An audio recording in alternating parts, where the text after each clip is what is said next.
नमस्कार, जय हिंद। आप देख रहे हैं लाइव टाइम्स। मैं हूं आपके साथ वैष्णो सोनी। वक्त हो चुका है इस वक्त की खास बुलेटिन का। तो डोनाल्ड ट्रंप ने थोड़ी देर पहले ही मिडल ईस्ट जंग को लेकर अमेरिका की जनता को संबोधित किया। ट्रंप ने अपने संबोधन के दौरान जंग को लेकर कई महत्वपूर्ण बातें कही, जिसमें ट्रंप ने ईरान के खिलाफ ऑपरेशन एपिक फ्यूरी जारी रखने की बात कही है।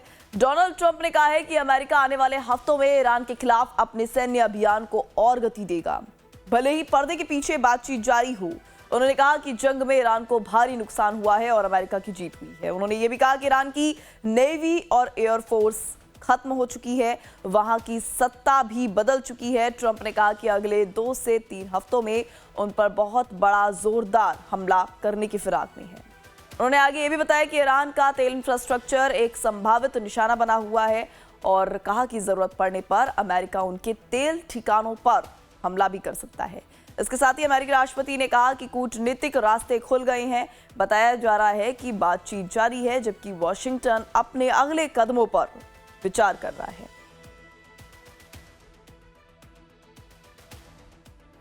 तो ये था डोनाल्ड ट्रंप के संबोधन में वो बयान, या यूं कहीं कि वो शब्द जो उन्होंने ईरान को लेकर कहे हैं।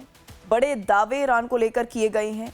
हालांकि मिडल ईस्ट की जंग जो 1 महीने से ज्यादा का वक्त इसमें हो चुका है, लेकिन अभी तक सुलह की कोई स्थिति फिलहाल अभी नजर नहीं आ रही है। इस बीच देखा जा रहा है कि अमेरिका की जनता ने भी हो रहे हमलों को लेकर ट्रंप सरकार की निंदा की है, मार्च निकाला है, जिसके बाद डोनाल्ड ट्रंप ने इस पूरे विषय पर जनता को संबोधित किया। As we speak this evening, it's been just 1 month since the United States military began Operation Epic Fury, targeting the world's #1 state sponsor of terror, Iran. In these past 4 weeks, our armed forces have delivered swift, decisive, overwhelming victories on the battlefield. Victories like few people have ever seen before. Tonight, Iran's Navy is gone. Their Air Force is in ruins. Their leaders, most of them, terrorist regime they led, are now dead.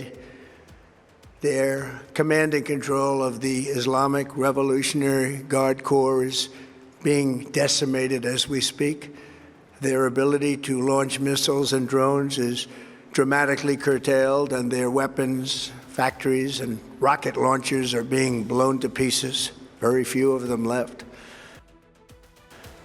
Never in the history of warfare has an enemy suffered such clear and devastating large-scale losses in a matter of weeks. Our enemies are losing, and America, as it has been for 5 years under my presidency, is winning, and now winning bigger than ever before. Before discussing this current situation, I also want to thank our troops for the masterful job they did in taking the country of Venezuela in a matter of minutes. तो Iran की missile क्षमता को तबाह कर दिया गया है। इस तरह के शब्द, इस तरह के बयान जो हैं डोनाल्ड ट्रंप की ओर से कहे जा रहे हैं, दिए जा रहे हैं। हालांकि ऐसा पहली बार नहीं है, इससे पहले भी डोनाल्ड ट्रंप के कई बयान जो हैं वो सुर्खियों में रहे हैं, क्योंकि एक बार उनका बयान देना, फिर अपने बयान से वापस पलट जाना, ये उनका एक रवैया जो है ये युद्ध के शुरुआती दौर से ही देखा जा रहा है। इसी पर फिलहाल चर्चा करने के लिए हमारे साथ कुछ खास मेहमान हमारे साथ जुड़ रहे हैं। हमारे साथ रिटायर्ड मेजर जनरल अनुज माथुर सर जुड़ रहे हैं, जो कि रक्षा विशेषज्ञ हैं, और इसी के साथ हमारे संवाददाता, हमारे सहयोगी राजेश सिन्हा भी हमारे साथ जुड़ चुके हैं। सबसे पहला सवाल यहाँ पर मैं अनुज सर आपसे लेना चाहूंगी, क्योंकि जिस तरह की स्थिति फिलहाल नजर आ रही है, महीने भर से ऊपर का वक्त हो चुका है और अमेरिका भी ये दावा कर रहा है कि जो मिसाइल क्षमता है ईरान की, उसको ऑलमोस्ट तबाह किया जा चुका है। ऐसे में 2 से 3 हफ्ते ही अब जो ईरान है टिक पाएगा, इस तरह के शब्द जो है ट्रंप की ओर से कहे जा रहे हैं। कैसे देखते हैं आप? एक बात तो निश्चित है कि ईरान के ऊपर जिस प्रकार के हमले हुए हैं और जिस फ्रीडम के साथ इजराइल और अमेरिका ने ईरान पर हमले किए हैं, उससे ये बात, इसमें काफी दम है, नजर आता है कि ईरान को बहुत ज्यादा नुकसान हुआ है। बहुत ज्यादा नुकसान कहाँ हुआ है, ये बात बिल्कुल निश्चित है कि उनकी नेवी को बिल्कुल लगभग लगभग 80% खत्म कर दिया गया है। एयरफोर्स हालांकि बहुत पुरानी वैसे भी गई गुजरी एयरफोर्स थी, 1950 की विंटेज के उनके पास जहाज थे, वो उसको भी बहुत नुकसान हुआ है। उनकी एयर डिफेंस की काबिलियत को बहुत ज्यादा नुकसान हुआ है, उनकी इलेक्ट्रॉनिक वॉरफेयर की काबिलियत को बहुत ज्यादा नुकसान हुआ है, और उनके मिसाइल प्रोडक्शन, मिसाइल लॉन्चर्स और मिसाइल के भंडारण को भी बहुत ज्यादा नुकसान हुआ है। ये बात कही जा सकती है। लेकिन एक चीज जो ईरान की जो स्ट्रेटजी रही है, उसकी वजह से वो अभी भी अमेरिका के ऊपर पलटवार करने में सक्षम है। लेकिन इस बात को मानना पड़ेगा कि देखिए, आपको ये युद्ध हो रहा है, 32-33 दिन इस युद्ध के हो चुके हैं। ईरान के जी। पास दिखाने के लिए क्या है इस युद्ध में? कुछ नहीं। आप एक भी जहाज उन्होंने ईरान का नहीं, इजराइल का नहीं गिराया है, एक भी। तो इसका मतलब ये है कि अगर इजराइल कहता है कि उन्होंने 13,000 हमले किए हैं, तो 13,000 में अगर एक भी वो आप रोक नहीं पाए हैं, तो 13,000 बम आपके ऊपर आके गिर चुके हैं, और उससे आपको कितना जबरदस्त नुकसान हुआ होगा, ये किसी इट्स एनीबॉडीज गैस।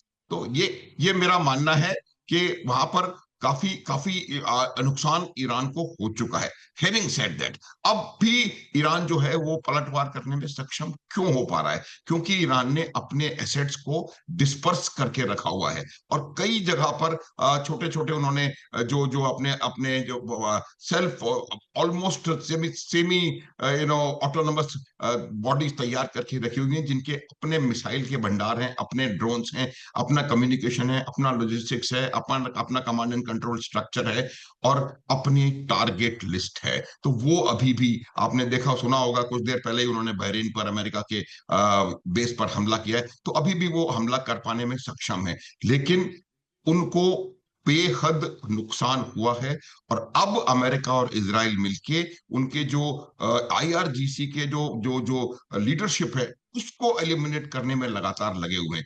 एक बहुत इंपॉर्टेंट एस्पेक्ट मैं आपके सामने लाने की कोशिश करूंगा, और वो ये है कि आज भी अमेरिका को और मोसाद को और सीआईए के जो उनका जो इकोसिस्टम उन्होंने ईरान में तैयार किया है, वहां से बहुत एक्यूरेट और परफेक्ट इंटेलिजेंस प्राप्त हो रही है, जिसकी वजह जी। से सटीक हमले कर पाने में इजराइल और अमेरिका सक्षम हो पा रहे हैं। लेकिन जी। ईरान ने अमेरिका की नाक में दम करके रखा है, इसमें भी कोई संदेह नजर नहीं आता कहीं से भी।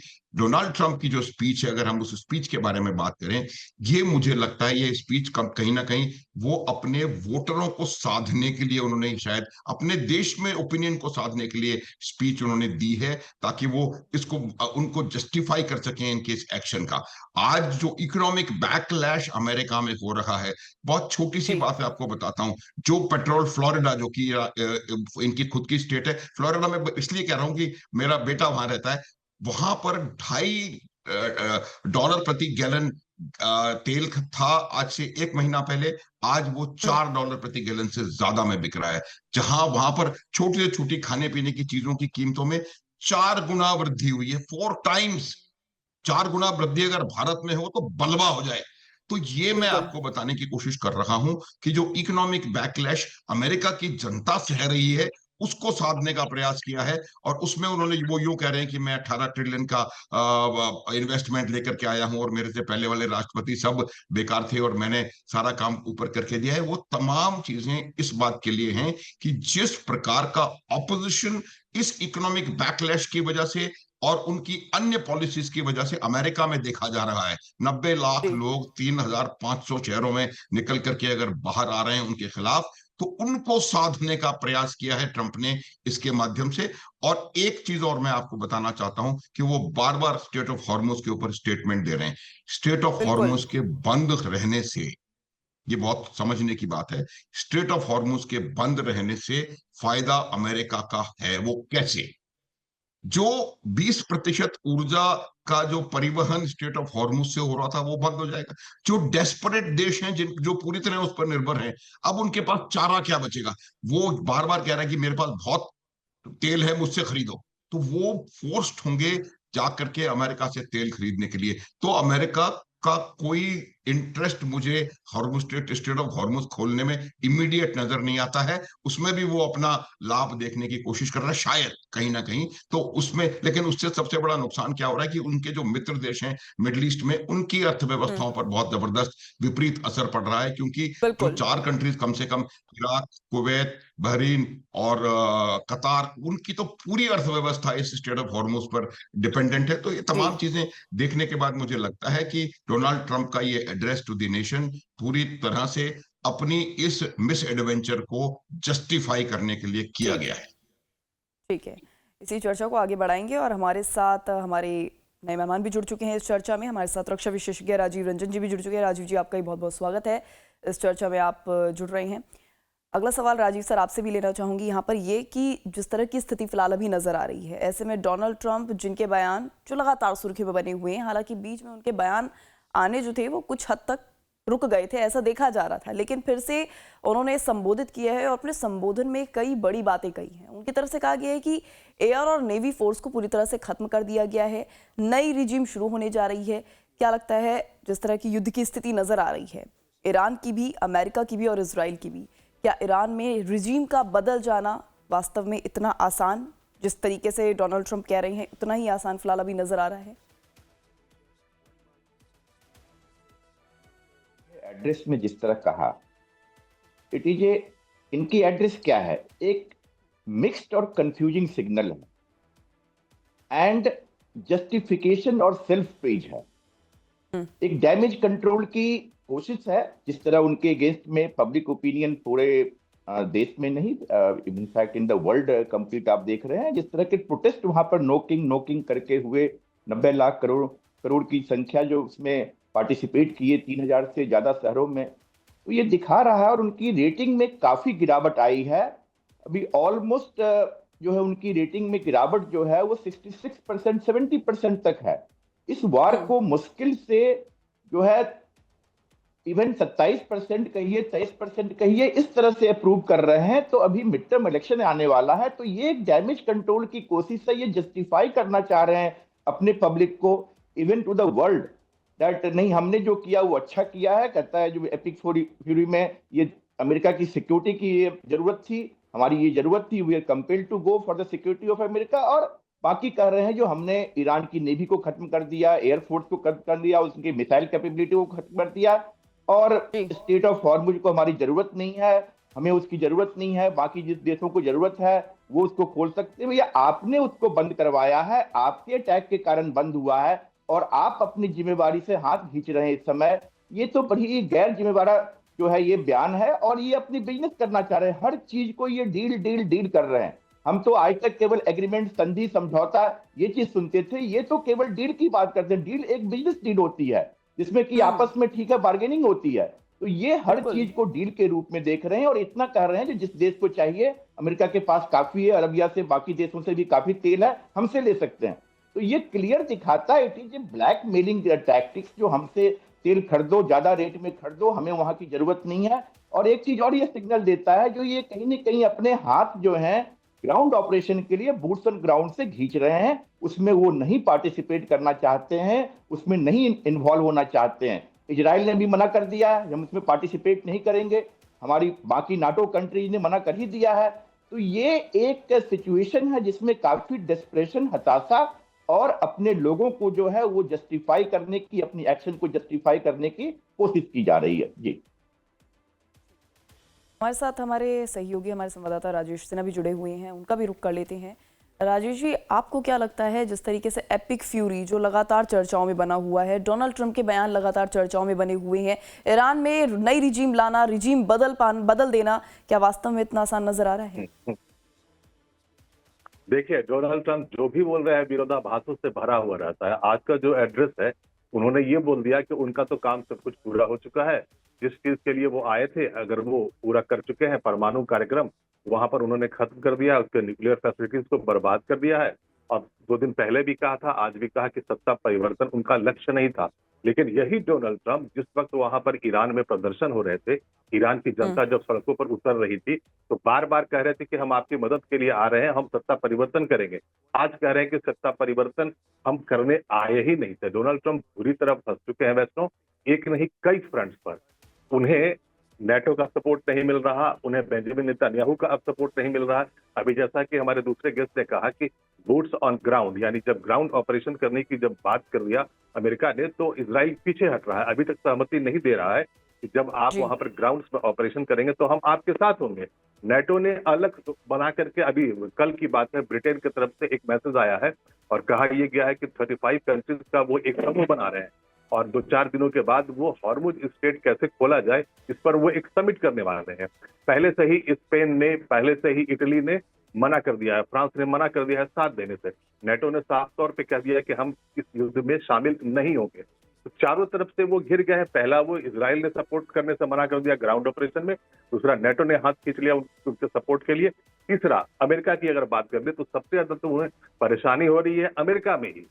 3 दिन पहले की बात है, 90 लाख से ज्यादा लोग सड़कों पर उतरे और कोई मेजर सिटीज की बात नहीं है, छोटे छोटे शहरों में, रूरल अमेरिका में। और ये तीसरा प्रदर्शन था नो किंग्स प्रोटेस्ट के नाम से डोनाल्ड ट्रंप के खिलाफ। इसके पहले भी अक्टूबर में और उसके पहले मई में, जून में 2 प्रदर्शन हो चुके थे। पहले में 50 लाख लोग सड़कों पर उतरे थे, दूसरे में 70 लाख से ज्यादा लोग सड़कों पर उतरे थे और अभी 2-3 दिन पहले 90 लाख से ज्यादा अमेरिकी सड़कों पर उतरकर ये नारा लगा रहे थे कि इस जोकर को सिंहासन से उतारो, ये अपने आप को राजा समझ रहा है। नो किंग्स प्रोटेस्ट कर रहे हैं वो लोग, कह रहे हैं कि हमने आपको राष्ट्रपति चुना है, आप राष्ट्रपति के रूप में बिहेव करें, वैसे फैसले लें। और बात सिर्फ जनता की ही नहीं थी, बड़े बड़े वहां पर इस्तीफे हुए हैं। आपको याद होगा नेशनल टेररिज्म सेंटर के प्रेसिडेंट जोसेफ केंट ने वहां रिजिग्नेशन दिया था 1 हफ्ता पहले और उनके जी। इस्तीफे की जो लाइन थी वैष्णव, वो ये थी कि हमारा कोई सीधा झगड़ा, कोई सीधी लड़ाई हमारा ईरान के साथ नहीं था, सीधा बिल्कुल। थ्रेट ईरान से आया ही नहीं था। ये इजराइल और ईरान के बीच का युद्ध था, बीच की लड़ाई थी। और अमेरिका में जो इजराइल की जो लॉबी एक्टिव होती है, उसके बहकावे में आके डोनाल्ड ट्रंप ने एक युद्ध थोप दिया है अमेरिका की। और जैसा कि जनरल माथुर अभी बता रहे थे कि वहां पर 4-4 गुना अगर कीमतें बढ़ गई हैं खाने पीने की चीजें की, तो आप इमेजिन कीजिए कि अगर अभी वहां पर इलेक्शंस भी होने वाले हैं, मिड टर्म पोल्स होने वाले हैं अमेरिका में, तो ऐसी अगर स्थिति आ जाएगी तो डोनाल्ड ट्रंप के पास रास्ता क्या रहेगा? अगर सरल शब्दों में कहें तो उन्हें वहां से भागने के अलावा कोई रास्ता सूझ नहीं रहा था। तो उन्होंने ये कह दिया कि हम अपना काम पूरा कर चुके। भाई आपने कौन सा काम पूरा किया? आप कह रहे हैं कि हमने परमाणु कार्यक्रम पूरा किया।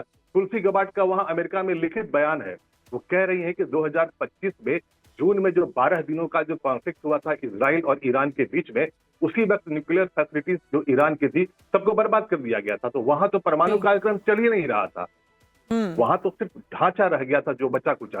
तो अब तुलसी गबार्ड ये कह रही है, कोई छोटी मोटी बात नहीं है।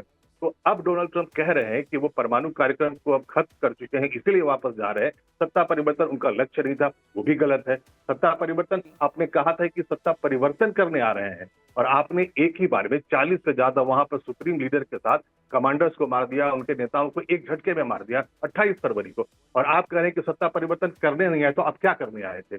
उसके बाद उन्होंने कहा था कि वो खमनी रिजीम बदलने आए हैं, लेकिन उनके अयतुल्ला खमनी के बाद मुस्तफा खमनी वहां पर सुप्रीम लीडर बना दिया गया है। तो खमनी रिजीम तो वहां अभी भी है। भाई अगर बिल्कुल। सत्ता परिवर्तन तब होता, जो सक्सेसफुल वो तब होते जब वो आए थे और खमनी रिजीम बदल जाता, इनका कोई कठपुतली वहां बैठ जाता, जैसा कि वेनेजुएला में उन्होंने किया था। तो सीधी सी बात वैष्णव ये है कि अपने किसी भी काम में जो भी टारगेट लेकर डोनाल्ड ट्रंप आए थे वो पूरा नहीं हुआ ठीक है है। और उन्हें समझ में आ गया है कि उनसे एक बहुत बड़ी ठीक है। गलती हो गई है।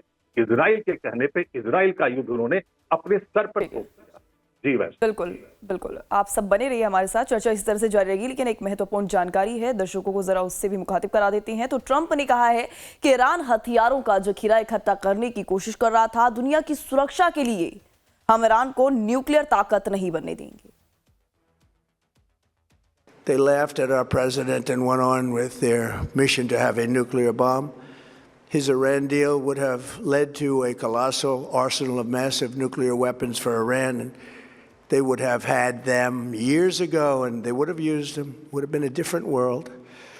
There would have been no Middle East and no Israel right now, in my opinion, the opinion of a lot of great experts, had I not terminated that terrible deal. And I was so honored to do it. I was so proud to do it. It was so bad right from the beginning. We totally obliterated those nuclear sites. The regime then sought to rebuild their nuclear program at a totally different location, making clear they had no intention of abandoning their pursuit of nuclear weapons. They were also rapidly building a vast stockpile of conventional ballistic missiles and would soon have had missiles that could reach the American homeland, Europe, and virtually any other place on Earth. Iran's strategy was so obvious. They wanted to produce as many missiles as possible, and they did, with the longest range possible, and they had some weapons that nobody believed they had. We just learned that out. We took them out, and we took them all out. अब सीधे रुक कर लेते हैं guest का। अनुज sir, आपसे सवाल लेना चाहूँगी यहाँ पर, आपसे इस पर रिएक्शन लेना चाहूँगी, क्योंकि जिस तरह की देखिए तस्वीरें हैं, ऐसे में लगातार उनके बयानों से ये चीज़ समझ में आ रही है कि डोनाल्ड ट्रंप का इस तरह के बयान देना, इस तरह से अपने आप ही ईरान पर एक तरह से जीत या यूँ कहें कि फतह हासिल कर देने की बात कह देना, अपने आप को वो एक तरह से ये दिखाते यहाँ पर नज़र आ रहे हैं कि वो सेल्फ प्रोक्लेम्ड विनर हैं इस पूरे महायुद्ध की, ताकि जनता को साधा जा सके। लेकिन यहाँ पर अगर जनता का एक बार पर्सपेक्टिव देखें, अमेरिका की जनता की बात कर लें, क्योंकि उनके जो बयान सामने आ रहे हैं, क्या लगता है जनता उनके इस तरह के बयानों को सीरियस लेगी? इसमें बिल्कुल क्लियर एक चीज हमको थोड़ा सा मैं आपको एक डिटेल बताता हूं, उससे पता लगेगा कि सीरियसनेस कितनी है इस सारे इशू की। इस प्रकार के प्रोटेस्ट जो अमेरिका में हो रहे हैं हमेशा से होते रहे हैं। वियतनाम के टाइम पर हुए थे, अफगानिस्तान के टाइम पर हुए थे, इराक लिबिया के टाइम पर हुए थे, सीरिया के टाइम पर हुए थे।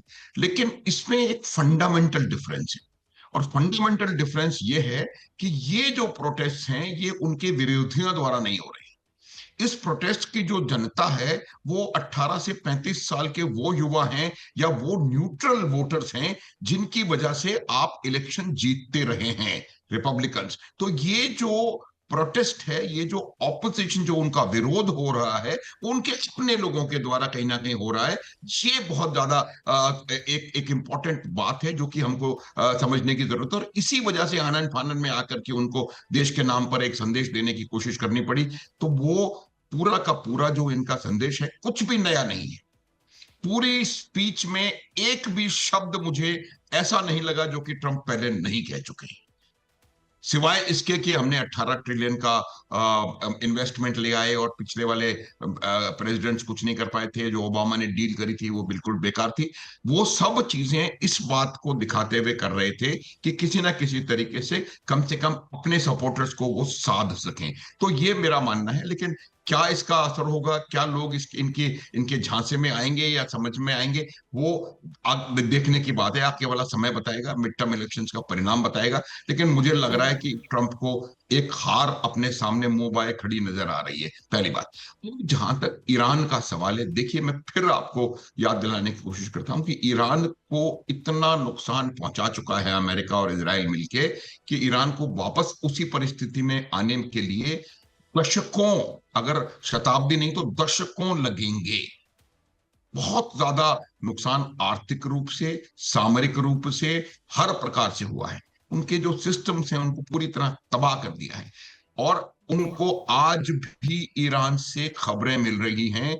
इसका अर्थ बिल्कुल साफ है कि ईरान में अभी भी उनके समर्थक लोग हैं। हालांकि ये कहा गया कि हम कुछ देर पहले कि वो वहां पर गए थे रिजीम चेंज करने के लिए और रिजीम चेंज नहीं कर पाए, और अब कह रहे हैं कि हमारा रिजीम चेंज हमारा उद्देश्य ही नहीं था। वो सिर्फ इसलिए कर रहे हैं कि एक उनको ऑफ रैंप की आवश्यकता है कि वो वहां पर एक नोशनल विक्ट्री दिखा सकें, और वहां से इस बात का यकीन करते हुए कि उनका वेस्ट एशिया में पूरा नियंत्रण समाप्त नहीं हुआ है, वो वहां से निकल पाए, अपनी सेनाएं निकाल करके ले जाएं। ये उनका उद्देश्य रह गया है। इसी वजह से आप देखेंगे कि आने वाले, तब क्यों उन्होंने 2-3 हफ्ते कहा, 2-3 हफ्ते उन्होंने इसीलिए कहा है कि 2-3 हफ्ते तक वो और इनके ऊपर जबरदस्त हमले करेंगे।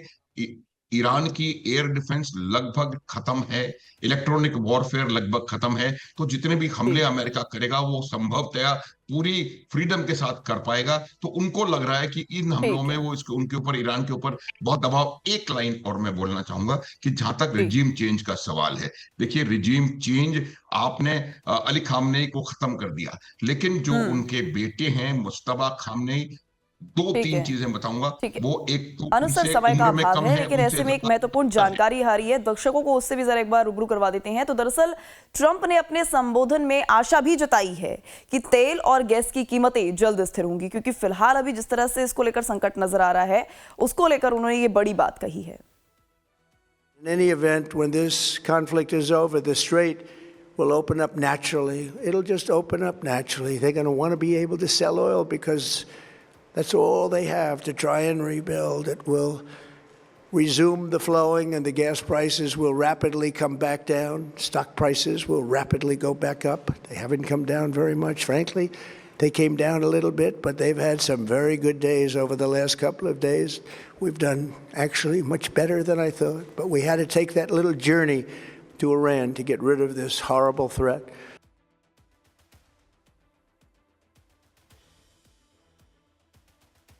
ट्रंप ने अपने संबोधन में क्या वो बड़ी बातें कही हैं, वो हमने आपको सुनाई। किस तरीके से वो अपने संबोधन में ईरान पर भी निशाना साधते नजर आए हैं, और साथ ही साथ तेल और गैस की कीमतों को लेकर भी उन्होंने बड़ी बात कही है। इसी पर चर्चा जारी रखेंगे। तमाम गेस्ट जो हमारे साथ जुड़े हुए हैं वो इस तरह से हमारे साथ बने रहिए, क्योंकि चर्चा इस तरह से आगे जारी रहेगी।